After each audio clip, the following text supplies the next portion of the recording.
Good morning. My name is Tom. I'm coming to you from the desert of Arizona, and today is Sunday. Today's football day. So we're gonna head out, leave the house right now, go get ourselves some gas, and go start our day. Hopefully your day is getting ready to get started.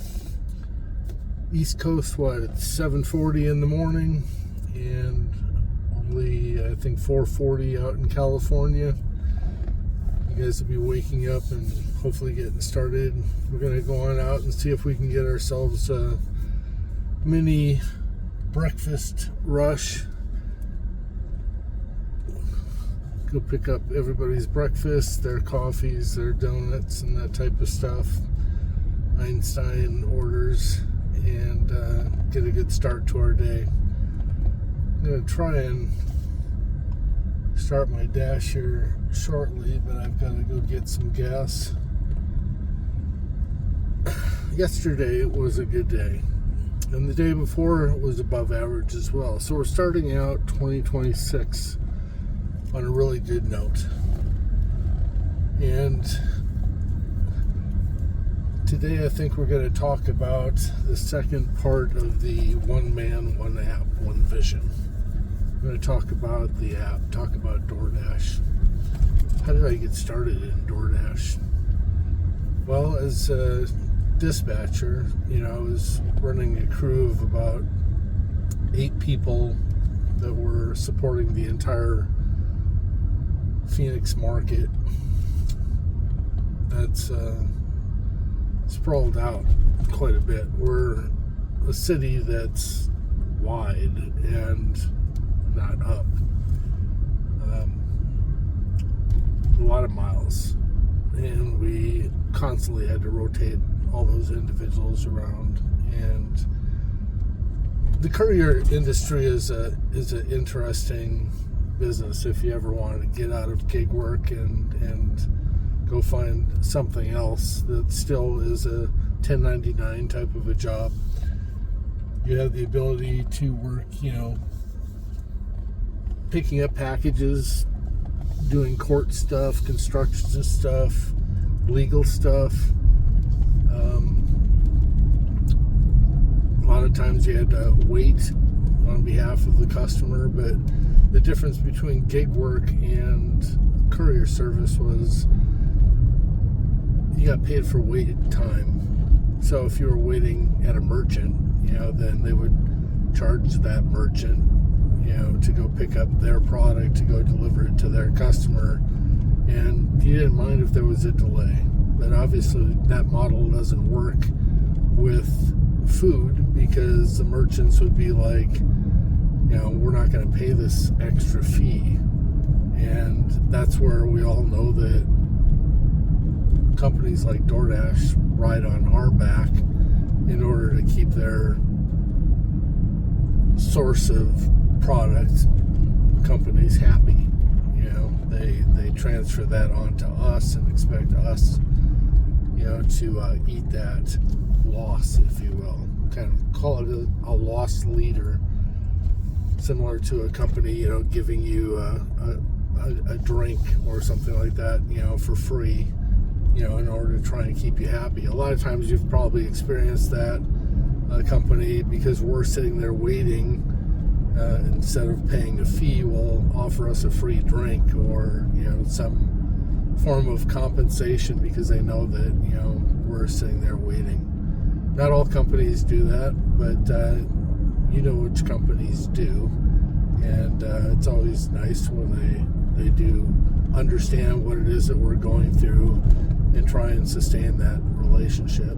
So getting back to the courier business, as the dispatcher and running this crew of 8 people, one individual was looking to supplement their income, because we were only open from 5 o'clock in the morning until 5 o'clock p.m. because that's when the majority of the businesses were open. And this individual used the referral program. And they were happy with it. I was constantly asking them if they liked what they were doing, and they were like, yes. So they gave me their referral code, and I was doing it from 5:30 at night until midnight every night. And if I didn't have after hours work for the courier service, I was the on-call person, then I would turn on DoorDash. And I only needed to do one app at that time. So that just kept on growing and growing at a very slow pace. I was only making, I think, $15,000, $20,000 a year, because I was only doing 5 to 10 deliveries. I was always a top dasher at that time, and I think there was one time that I dipped down below being a top dasher, and that was painful, because all of a sudden I'd get off after work and I was not able to get onto a zone. It was like the zone was gray at that time, and I had to wait until it turned pink and then try and log on real quick and get on, and sure enough somebody else would sneak in just before me, and it was like, I need this. I need this plan B, is this supplemental income, and if I can't get on. So that's when I started to adapt, and I started to say, no longer am I ever going to be not be a top dasher.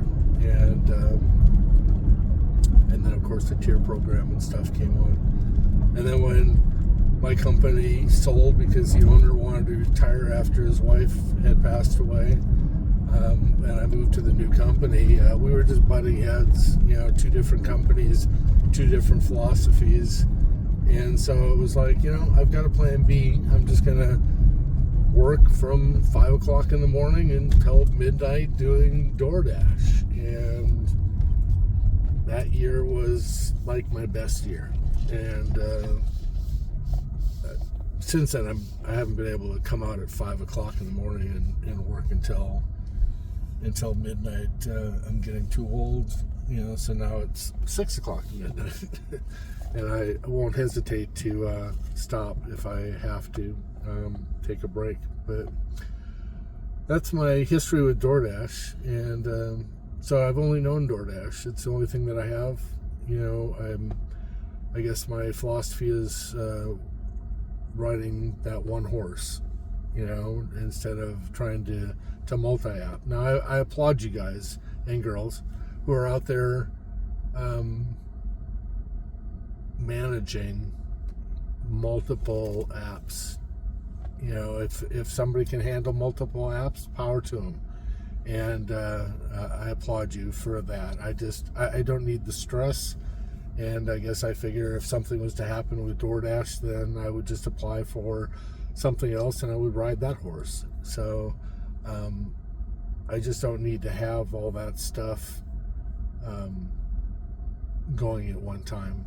So one man, one horse, becoming an expert in my mind. What is an expert, on the DoorDash platform? But I just wanted to become really good at what I was doing.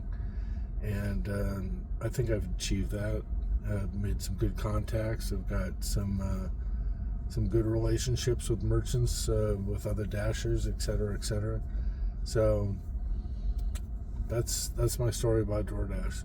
So I've got to get out, get my day started, go fill up with gas, get this day going. Hopefully you're doing the same. Hopefully you find that your market is very fruitful today. I will tell you on a quick note, this year I've said, I'm really going to stick to, hey, if it's $15 an hour, I'm taking it. And I've had one decline in the past 2 days.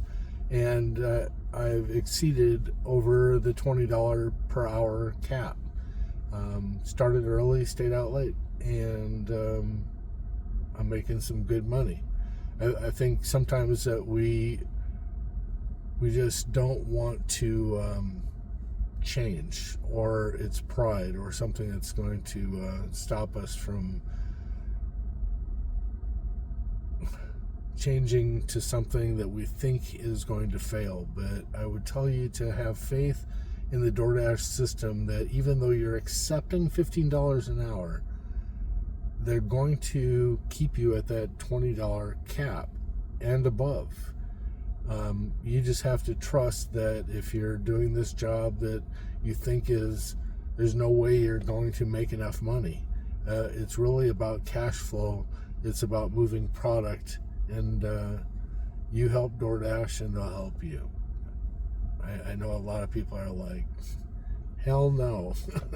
But I'm telling you from firsthand experience that it works. And